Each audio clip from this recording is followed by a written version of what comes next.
মানে যখনই চিন্তা করি একটু নাড়াচাড়া দিয়ে উঠবো, রেগুলার বেসিসে ভিডিও আপলোড দেওয়া শুরু করব, তখনই একটার পর একটা ঝামেলা লাগাই থাকে। গত 4-5 দিন ধরে অবস্থা খুবই খারাপ, জ্বর, ঠান্ডা, মাথা ব্যথা, সর্দি, আবি জাবি নিয়ে প্রচন্ড প্যারার ভিতরে আছি। লাস্ট 3-4 দিন ধরে চেষ্টা করতেছি সুন্দর করে একটা ভিডিও করার, বাট আমার গলাই ঠিক হয় না। ভিডিও করবো কি, 3টা সেন্টেন্স বললে 4বার আসে কাশি, এই হলো কি অবস্থা। বাট উপায় নাই, আজকে বের হইতে হবে, বের হয়ে সুন্দর একটা ভিডিও করা লাগবে, কারণ নতুন একটা প্রসঙ্গ আসছে। নতুন একটা না, নতুন বললে ভুল হবে, মোটামুটি কত 10-15 দিন ধরে এই প্রসঙ্গ সারা বাংলাদেশ উত্তাল। আমিও উত্তাল হয়েছিলাম, ভিডিও বানানোর চেষ্টা করলাম, বাট হইল না। পরে চিন্তা করলাম যে সবাই তো মোটামুটি এই বিষয়টা নিয়ে কথাবার্তা বলতেছে, তো আমি আরও কয়েকদিন দেখি, দেখার পর পরিস্থিতিটা অনুধাবন করার চেষ্টা করি, তারপর আমি এই বিষয় নিয়ে চিন্তা ভাবনা করে একটু কথাবার্তা বলি। সো ঘটনা হয়েছে আজ থেকে ঠিক এক সপ্তাহ আগে, এক সপ্তাহ না, যদি স্পেসিফিকলি বললে মোটামুটি 10-12 দিন ধরে বাংলাদেশে নতুন করে একটা সড়ক আইন ইমপ্লিমেন্ট করা হয়েছে। সেটা হলো গিয়া মোটর সাইকেল সহ অন্যান্য যে যানবাহন আছে সেগুলোর গতি নির্ধারণ করে দেওয়া হয়েছে, সেটা সিটি রোডে হোক বা হাইওয়েতে হোক। মোটামুটি এটা এখন বাংলাদেশে হট একটা টপিক ছিল, এখন অ্যাকচুয়ালি আমাদের গায়েস হয়ে গেছে। এখন আর হট টপিক আচ্ছা যাই হোক, এখন আর এটা হট টপিক নাই, এটা পুরান টপিক হয়ে গেছে। আর পুরান হয়ে গেলে বাংলাদেশে যে কোনো জিনিস প্রথম খুব একটা হাইপে থাকে। যে কোনো আইন হোক, যে কোনো নিয়মকানুন হোক, প্রথম যখন ইমপ্লিমেন্ট করা হয় তখন আমরা পক্ষে বিপক্ষে অনেক ধরনের মতামত দিই, অনেক গরম কাহিনী কিচ্ছা হয়। বাট যখন আস্তে আস্তে টাইম চলে যায়, 3 দিন 4 দিন 5 দিন 1 সপ্তাহ পর জিনিসটা আস্তে আস্তে ঠান্ডা হয়ে যায়, তখন আর অ্যাকচুয়ালি এই জিনিসগুলো আমাদের গায়েস হয়ে যায়, তখন আর আমাদের এগুলো মনে থাকে না। তো সেম গোজ হেয়ার, মোটামুটি 1 সপ্তাহ 15 দিন হয়ে গেছে নতুন আইনটা ইমপ্লিমেন্ট করা হয়েছে যে এখন থেকে ঢাকা শহর সহ অন্যান্য যে শহরগুলো আছে এইগুলাতে মোটরসাইকেল, আমি মোটরসাইকেল চালাই এই জন্য মোটরসাইকেল আইনের কথাই বলতেছে, অন্যান্য যানবাহনের জন্য মোটামুটি একটা আইন করা হয়েছে। তো আমি যেহেতু অন্যান্য যানবাহন চালাই না, সুতরাং আমি অন্যান্য যানবাহনের কথা বলতে পারবো না। আমি মোটরসাইকেল চালাচ্ছি, আমি মোটরসাইকেলের কথাই বলবো। মোটরসাইকেলের জন্য শহরের ভিতরে ঢাকা সহ অন্যান্য যে শহরগুলো আছে এগুলাতে মোটামুটি স্পিড লিমিট করে দেওয়া হয়েছে 30, সর্বোচ্চ 30। আর হাইওয়েতে মোটরসাইকেলের জন্য সর্বোচ্চ স্পিড লিমিট করে দেওয়া হয়েছে 60। এই আইনটা মোটামুটি সব ধরনের হাইওয়েতে প্রযোজ্য। আপনি যদি মাওয়া এক্সপ্রেসওয়েতে যান সেক্ষেত্রে আপনার সর্বোচ্চ গতিসীমা 60। আর যদি আপনি ওই ঢাকা চিটাগাং বা যে কোনো একটা মফস্বল শহরেও যদি হাইওয়ে থাকে সেখানেও যদি যান সেখানেও আপনার গতিবেগ 60। প্রথমত ওই ঢাকা শহরের কথাই বলি, যেহেতু আমাদের ঢাকা শহরে এই বাইক চালানো লাগে বেশি, ঢাকা শহরের কথা দিয়ে আমি শুরু করি। শহরের ভিতরে স্পিড লিমিটটা করা হয়েছে মোটরসাইকেলের জন্য 30, খুব ভালো কথা 30 করছে। অন্য যে যানবাহনগুলো আছে ওইগুলো খুব সম্ভবত 50-40-এর ভিতরে সীমাবদ্ধ রাখছে। আমি জানি না এক্স্যাক্টলি, আমি দেখি নাই, একটা চার্ট দিছিল, আমি এই যে এখন হয়তো আপনার স্ক্রিনে দেখতে পাচ্ছেন। আচ্ছা যাই হোক, মোটামুটি কত 40-50-এর ভিতর রাখছে। আচ্ছা, এখন ঘটনা হইল কি, ধরেন আমি মোটরসাইকেল চালক, আমি মোটরসাইকেল চালাইতেছি, আমার গতিসীমা এই যে এখন 22, 23, 25, এই যে 30-এ আছি। এখন আমার পাশ দিয়ে যে যানবাহনগুলো আছে, আমার আশেপাশে, আমার পিছনে সামনে যে যানবাহনগুলো আছে এগুলোতে স্পিড লিমিট কত? স্পিড লিমিট ওদের 50-60। এই যে বাড়াইলাম ভাই, এমনি চালানো হয় না, এটা সম্ভব না, ইম্পসিবল। কেন ইম্পসিবল সেটা বলি। আপনি শহরের ভিতরে যখন স্পিড লিমিট করতে যাবেন, ভিন্ন স্পিড লিমিট যখন থাকবে এক যানবাহনের জন্য, সেক্ষেত্রে আপনাকে যে জিনিসটা সবচেয়ে ইম্পর্টেন্ট, যে জিনিসটা আগে ইমপ্লিমেন্ট করতে হবে সেটা হলো গিয়ে আপনার সড়কে লেন আছে কিনা বা লেন মার্কিং আছে কিনা। যে আপনি লেন মার্কিং করে যদি আপনি যদি লেন মেনটেন করে না চালান তাহলে কিন্তু আপনি কিন্তু ওই যে স্পিড লিমিটটা কিন্তু ইমপ্লিমেন্ট করতে পারবেন না, আর ইমপ্লিমেন্ট করা যাবেও না। এখন আপনার শহরে নাই লেন, আপনার শহরে নাই লেন মার্কিং, কোন লেনে কত কিলোমিটার স্পিডে গাড়ি চলবে সেটা ঠিক নাই। আপনি কি করছেন, আপনি মোটামুটি ভিন্ন যানবাহনের জন্য ভিন্ন স্পিড লিমিট দিয়ে রাখছেন। নিয়মটাকে সব ধরনের হাইওয়েতে নিয়ম হলো সবচেয়ে ডানের যে লেনটা থাকে সেখানে সবচেয়ে দ্রুতগামী যে যানবাহনগুলো সেগুলো চলে। ধরেন আমি ঢাকা শহরের কথা চিন্তা করি, এই যে 3টা লেন আমি দেখতে পাইতেছি, সবচেয়ে ডান লেন যেটা, সবচেয়ে ডান লেনে কত থাকবে স্পিড লিমিট? ধরেন 50-60। তারপরে যে লেনটা সেটা থাকবে কত? 40-50।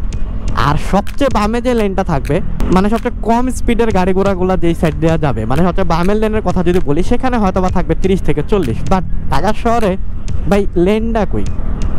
আপনি দেখান ঢাকা শহরের লেনটা কই? আচ্ছা লেন আমি ধরলাম এই যে লেন আছে, ঠিক আছে, লেন মার্কিং কই? আমি কিভাবে বুঝবো যে কোন লেনে কত চালাইতে হবে? কোনো লেন মার্কিং আছে? কোনো ধরনের কোনো লেন মার্কিং নাই, কোনো কিছুই ঠিকঠাক করা নাই। আপনি স্পিড লিমিট দিয়ে বসে আছেন।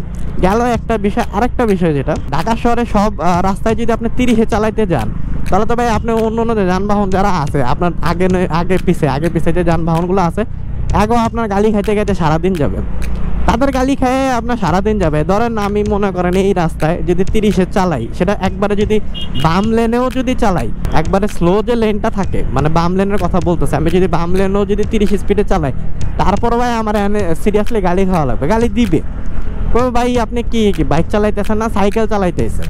স্বাভাবিক, এটা বলা স্বাভাবিক, কারণ একটা শহরে আপনি ঢালাওভাবে স্পিড লিমিট সব জায়গায় এক করতে পারেন না। আমি এখানে মোটামুটি যদি 40-50 যদি স্পিড না রাখি, আমি কিন্তু অন্য যানবাহনের সাথে ম্যাচ করতে পারবো না। যেহেতু আপনার লেন সিস্টেম নাই, আমার লেন ছাড়াই চালাইতে হইতেছে। আমার লেনে দেখা গেছে আমি চালাইতেছে, আমার স্পিড লিমিট 30, আমার পিছনে একটা গাড়ি আছে ওর স্পিড লিমিট 50, আমি আর ও সেম লেনে আছে, এখন ও আমার ওভারটেক করা যাবে। আমি যদি 30-এ চালাই, ও যদি 50-এ পিছনে আমার গোতাগুতি করে, এটা কি হইলো? রাস্তায় উল্টা একটা বিশৃঙ্খলা সৃষ্টি হইলো। সেম গোস হ্যাঁ, আমাদের এখানে সেম জিনিসটা হইতেছে। আপনার লেন টেন কিচ্ছু নাই, আপনি স্পিড লিমিট দিয়ে রাখছেন। আর একটা শহরে সব জায়গায় যদি আপনি সেম স্পিড লিমিট দিয়ে রাখেন, সেক্ষেত্রে তো ভাই সমস্যা। আমি এই রাস্তায় 50-60-এর নিচে চালাইলে আমার এখানে মাইর খাওয়া লাগবে। আবার আপনি চিন্তা করেন, পুরান ঢাকা নাজিরা বাজার এরিয়ায় আপনি যদি চালান 50 কিলোমিটার স্পিডে, তাহলে তো ভাই হবে না। আপনি পুরান ঢাকা নাজিরা বাজারে 10-15 কিলোমিটার স্পিডের উপরে চালাইতে পারবেন না।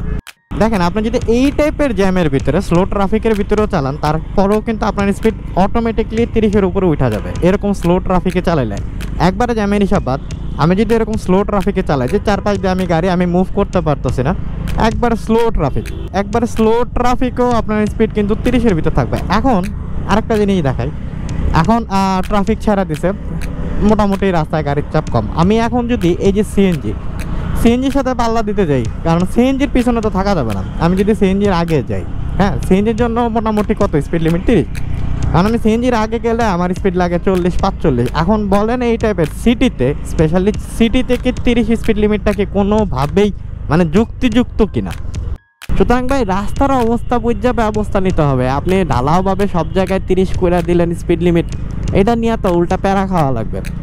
হ্যাঁ, যদি প্যারা খাওয়া লাগতো না, আপনি যদি স্পিড লিমিট করতেন, সাথে সাথে যদি আপনার পুরা শহরের সব রাস্তাঘাটে যদি লেন সিস্টেম থাকতো, লেন মার্কিং থাকতো, তাহলে তো ভাই সমস্যা হইতো না। সমস্যা হলে আপনার রাস্তায় নাই লেন মার্কিং, আপনি দিয়া দিলেন স্পিড লিমিট, আপনি চালাইলেন 30-এ, পিছের থেকে আইসা পক করে লাগাই দেওয়া গেল, ওর তো দোষ নাই।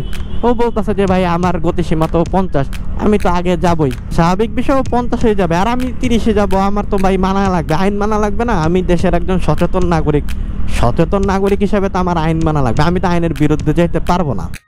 আসলে সমস্যাটা কি, আমাদের দেশের যারা এইসব আইনের পক্ষে কথা বলে, যেসব বিশেষজ্ঞরা এইসব আইনের পক্ষে কথা বলে, যারা এইসব জিনিস উসলায়া দেয়, তারা না একটু বেশি কিউট কিসের জন্য বলতেছি, তাদের অ্যাকচুয়ালি আসলে খাতা কলমে জ্ঞান বুদ্ধি আছে, প্র্যাকটিক্যাল যে জ্ঞান বুদ্ধি লাগে প্র্যাকটিক্যালিটি না। আচ্ছা যাও, প্র্যাকটিক্যাল যে জ্ঞান বুদ্ধি লাগে তাদের এগুলো নাই। যদি তাদের এগুলো থাকতো, তাহলে এই যে পদ্মা সেতু, মেট্রো রেলের মতো বড় বড় স্থাপনাতে ওই বাইরে থেকে বিশেষজ্ঞ আমদানি করা লাগতো না, বাইরের বিশেষজ্ঞদের মতামত নেওয়া লাগতো না। এই যে আমি যতদূর জানি, পদ্মা সেতু বলেন, মেট্রো রেল বলেন, অন্য যে বড় বড় স্থাপনাগুলো বাংলাদেশে তৈরি হয়েছে, বাংলাদেশের সড়ক এবং যোগাযোগ উন্নয়নের জন্য যেসব বড় বড় স্থাপনা করা হয়েছে, পদ্মা সেতুর কথা বলি, মেট্রো রেলের কথা বলি, এগুলোতে কিন্তু সব বাইরের বিশেষজ্ঞ, চীন, জাপান, কোরিয়া, এইসব দেশ থেকে অ্যাকচুয়ালি বিশেষজ্ঞদের মতামত নেওয়া হয়েছে। আমাদের দেশের বিশেষজ্ঞরা যদি ওরকম ক্যাপাবিলিটি থাকতো, ওরকম যদি প্র্যাকটিক্যালিটি জ্ঞান থাকতো, তাহলে তো ভাই এই যে দেশের ডলার সংকট, এই বাইরের বিশেষজ্ঞদের তো ভাই ডলার দিয়েই আনা লাগে, তাই না? তো তাদের ভাই ওই ডলার দিয়ে আনা লাগতো না, দেশের টাকা দেশেই থাকতো। আমাদের বিশেষজ্ঞদের জ্ঞান বুদ্ধি কম, এই জন্য বাইরে থেকে আনা লাগে। আর এরাই দিন শেষে ওই যে বিভিন্ন টেলিভিশনের টক শোতে যাবে, যাইয়া বাইক বন্ধ করা লাগবে, বাইকের গতি আরও কমাইতে হবে, বাইক কোনো মতে ভালো যানবাহন হইতে পারে না।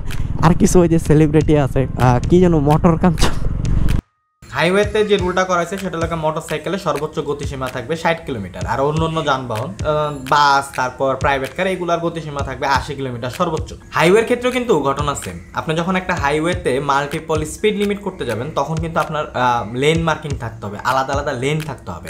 যে কোনো একটা আইন, স্পেশালি যখন আপনি একটা সড়ক আইন করতে যাবেন, তখন কিন্তু আপনাকে অনেক কিছু মাথায় রাখতে হবে। আপনি কিভাবে ইমপ্লিমেন্ট করবেন, কিভাবে ইমপ্লিমেন্ট করলে সেটা জনগণের কাজে আসবে, সেটা চিন্তা ভাবনা করে একটা আইন করা লাগবে। আপনি চিন্তা ভাবনা করলেন না, হুট করে একটা আইন দিয়ে দিলেন, সেটা অ্যাকচুয়ালি পরে দিয়ে না, এটা হিতে বিপরীত হয়ে যায়। দেখেন দেশ উন্নত হইতেছে, রাস্তাঘাট বড় হইতেছে, রাস্তাঘাট প্রশস্ত হইতেছে। আগে কিন্তু ওই 300 ফিট ছিল না, আগে কিন্তু আমাদের মাওয়া এক্সপ্রেসওয়ে ছিল না, ঢাকা চিটাগাং কিন্তু এত সুন্দর ছিল না, বাট এখন হয়েছে। এখনও যদি সেই মানদাতা আমলের স্পিড লিমিট থাকে তাহলে কিন্তু সমস্যা। বড় বড় রাস্তাঘাট বানাইতেছে, 5 লেন 7 লেন 8 লেন রাস্তা হইতেছে, বাট ঘটনা লাগে এই রাস্তার সুফল যদি না পাওয়া যায় তাহলে কিন্তু খুব একটা লাভ নাই। আপনি বড় রাস্তা বানায় ফেলতেছেন, আপনার ঢাকা থেকে চিটাগাং যেতে লাগতো আগে 5 ঘন্টা, এখন 8 লেন করলেন, এখন যদি সেই 5 ঘন্টাই লেগে থাকে তাহলে তো ভাই এই রাস্তা করার কোনো সুফল আপাতত দৃষ্টিতে নাই। আপাতত দৃষ্টিতে এই রাস্তার কোনো সুফল নাই, শুধু শুধু টাকার করছি। আগে 2 লেনের রাস্তা ছিল তখনও 5 ঘন্টায় যাওয়া যেত, এখন 8 লেনের রাস্তা সে 5 ঘন্টায় লাগে, তাহলে লাভটা হইতেছে কি? এখন অনেকে একটা জিনিস বলতে পারে যে ভাই আপনি কি এখন হাই স্পিড বা উচ্চ গতিকে সমর্থন করতেছেন কিনা। আমি বলবো যে না ভাই, উচ্চ গতিকে আমি সমর্থন করতেছি না। আমি যেটা সমর্থন করতেছি, আমি যেটা চাইতেছি সেটা হলো গিয়ে সবার জন্য সাম্যতা। দেখেন দেশের বাইরে স্পেশালি উন্নত দেশগুলোতে হাইওয়েতে যেমন সর্বোচ্চ গতিসীমা নির্ধারণ করা থাকে, তেমনি কিন্তু সর্বনিম্ন গতিসীমাটাও নির্ধারণ করা থাকে। মানে আপনি যেমন সর্বোচ্চ গতিসীমা ধরেন 100তে যেমন চালাইতে পারবেন, 100-র উপরে যেতে পারবেন না, তেমনি সর্বনিম্ন গতিসীমা ধরেন 80-র নিচেও চালাইতে পারবেন না। আপনি 100-র উপরে গেলেও আপনার জরিমানা দেওয়া লাগবে, আপনি যদি 80-র নিচে নামেন সেক্ষেত্রেও কিন্তু জরিমানা দেওয়া লাগবে। এটার কারণ কি? এটার পিছনে সবচেয়ে বড় কারণ হলো একটা হাইওয়েতে যখন আপনার ডিফারেন্ট কোনো লেন থাকবে না, তখন এই সর্বোচ্চ গতিসীমা এবং সর্বনিম্ন গতিসীমাটা সেট করে দেওয়া হয় যাতে সবার স্পিডে একটা সাম্যতা থাকে, কারো জন্য কারো যাতে সমস্যা না হয়। আপনি 100 গতিতে যাইতেছেন, আপনার সামনে একটা গাড়ি, সে যদি 30-40 কিলোমিটার স্পিডে চালায় তখন কিন্তু একটা ভয়াবহ সমস্যার সৃষ্টি হবে। আমাদের দেশে এই জিনিসটা কেউ বুঝতে চাইতেছে না। হাইওয়েতে বা শহরের কথা যদি বলি, একটু আগে আমি যে জিনিসটা বললাম যে একটা শহরের ভিতরে স্পেশালি আমি যদি বলি কোনো ফ্লাইওভারের উপরে, বা আমি যে একটু আগে বনানী দিয়ে চালাই আসলাম, ওইখানে যদি আমি 30 কিলোমিটার স্পিডে চালাই, আমার পিছনে একটা গাড়ি, সেটার গতিসীমা সর্বোচ্চ গতিসীমা 50, তখন রাস্তার সিনারিওটা কি হবে? দেখেন এরকম যদি 10টা বাইক একটা সিরিয়াল ধইরা যদি এরকম 30 কিলোমিটার স্পিডে চালায় তাহলে কিন্তু ওই রাস্তা টোটালি জ্যাম লেগে যাবে। যত গতি তত ক্ষতি কথাটা যেমন সত্য, তেমনি একটা হাইওয়েতে প্রপার গতি প্রপার স্পিড মেনটেন না করাও কিন্তু একটা সমস্যার কারণ, একটা বিশাল বড় সমস্যার কারণ। দেখা গেছে একটা হাইওয়েতে স্পিড লিমিট আছে 80, আপনার হাইওয়েতে চলার অনুমতি আছে, আপনার স্পিড হলো গিয়ে 30, সেটা কি হবে? সেটা হবে অন্য যে যানবাহন সেটা আপনার জন্য হুমকি স্বরূপ হয়ে যাবে, বা তাদের কাছে আপনি হুমকি স্বরূপ হয়ে যাবেন। আপনি সামনে 30-এ চালাইতেছেন, আপনার পিছনে যে বাস ধরি একটা ট্রাকে আছে তার গতিসীমা 80, তখন সিনারিওটা চিন্তা করে দেখছেন কি সমস্যাটা হবে। আর আরেকটা বিষয় বলি, সেটা হলো এই মোটরসাইকেল নিয়ে কড়াকড়ি করার পিছনে কিন্তু আমাদের ছাত্রী সমাজের বিশাল বড় একটা অবদান আছে। প্রতিদিন সকালে দুপুরে বিকেলবেলায় দল নিয়ে যায়, স্পিড উঠাইতে যায়, তারপর রেস করতে যায়, এই নিয়ে বহুত কাহিনী কিচ্ছা হয়েছে, প্রতিদিন অ্যাক্সিডেন্ট হয়েছে, অনেক পোলাপেন মারাও গেছে। কিছুদিন আগে এই যে একটা ভিডিও ভাইরাল হয়েছিল না, ওই ট্রাকের সাইড দিয়ে চাপ দিতে যায়, একবার স্যার ছাড়া সবগুলো পড়ছে।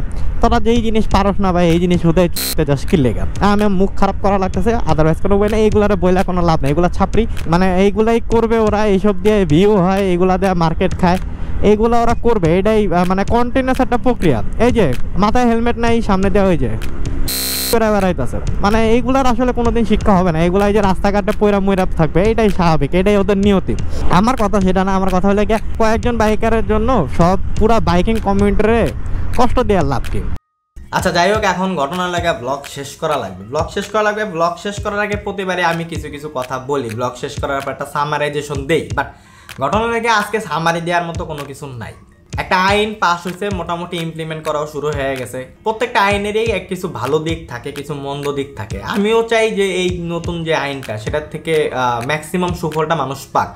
বাট সমস্যা হয়ে গেছে কি, সুফল থেকে যখন কুফল বা সমস্যাগুলো যখন বেশি হয় তখন সেই আইনটা একটু সংশোধন করা লাগে। আমার মনে হয় যারা ঊর্ধ্বতন কর্মকর্তা আছে, যারা এইসব আইন প্রণয়ন করতেছেন, তাদের এই জিনিসগুলো না একটু রিথিঙ্ক করা উচিত। আসলে কি অবকাঠামোগত উন্নয়ন না করে হঠাৎ করে একটা আইন চাপায় দেওয়া, এটা কিন্তু একটা সমস্যা সৃষ্টি করে, জিনিসটা না সাংঘর্ষিক হয়ে যায়। আমি মনে করি যে না ঠিক আছে, স্পিড লিমিট জিনিসটা যেহেতু আইন করা হয়েছে আমাদের মাইনা চলা উচিত, কিন্তু তাদেরও উচিত এই জিনিসটা একটু রিথিঙ্ক করা যে না ঠিক আছে, ঢাকা শহরের ভিতরে সব জায়গায় 30 লিমিট অ্যাকচুয়ালি অ্যাপ্রোপ্রিয়েট না, আবার হাইওয়েতে সব জায়গায় 60 স্পিড লিমিট অ্যাপ্রোপ্রিয়েট না। এই জিনিসগুলো একটু চিন্তা ভাবনা করে এই জিনিসগুলো যদি একটু সংশোধন করা যায়, একটু রিথিঙ্ক করা যায়, তাহলে মনে হয় যে সমস্যাটা সৃষ্টি হইতেছে বা সামনে সৃষ্টি হবে সেটা অনেকাংশে কমায় আনা যাবে। আচ্ছা যাই হোক, ব্লগ শেষ করি। So that's all for today. দেখা হচ্ছে সামনের ভিডিওতে, সেই পর্যন্ত সবাই ভালো থাকুন, সুস্থ থাকুন, চাও। Oh, this you crazy mother.